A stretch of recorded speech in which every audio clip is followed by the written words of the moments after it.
امام حسین کی شہادت کا کچھ تھوڑا سا پس منظر۔ شہادت ہمارے ہاں بیان ہوتی ہے اس انداز میں کہ لگتا ہے کہ کسی مظلوم بندے کو کسی نے پکڑا ہوا تھا تو وہ سارے اسے مار رہے تھے اور وہ منتیں کر رہا تھا کہ مجھے نہ مارو۔ اتنی ہائے ہائے کی جاتی ہے کہ محسوس ہوتا ہے کہ امام علی مقام بڑے پریشان تھے کہ کسی طریقے سے، اور ان کا خاندان بڑا تکلیف میں تھا کہ جلدی کہیں کربلا سے نکل جائے۔ حالانکہ اس دھرتی پہ، اس کائنات میں صبر، شجاعت، استقامت اور حوصلہ جس سے کائنات سیکھے گی وہ صرف امام حسین ہی ہے۔ اتنے بڑے صابر آدمی کے بارے میں اس طرح کا رویہ اختیار کرنا کہ وہ تو گویا اس طرح کر رہے تھے کہ بس کسی طریقے سے میری معذرت، تو یہ امام حسین کی مظلومیت سنا کے لوگوں کو اس طرح کا کر دیا جاتا ہے، یہ انداز بتایا جاتا ہے کہ شاید واقعہ کربلا رونے دھونے کا نام ہے، حالانکہ بات یہ نہیں ہے۔ یزید کی لشکر جو امام حسین کے مقابلے میں آیا، امام حسین کے لشکر کی تعداد 72 تھی، تو یزید نے 22,000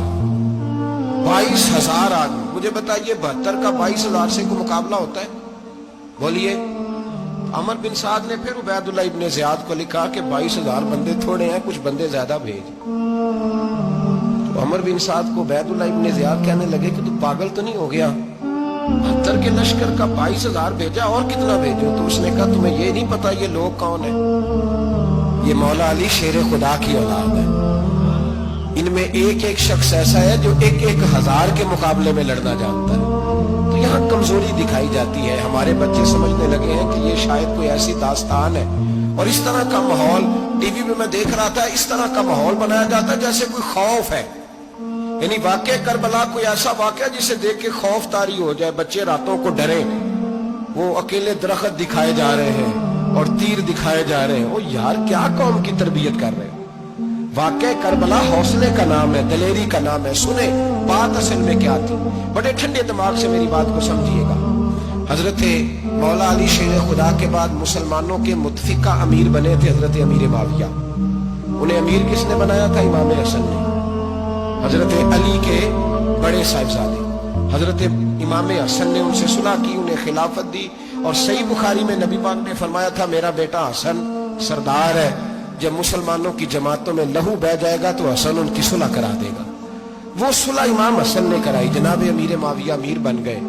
حضرت امیر معاویہ رضی اللہ تعالیٰ عنہ بڑا پیار کرتے تھے نبی پاک سے، بڑا احترام کرتے تھے حضور کے خاندان کا۔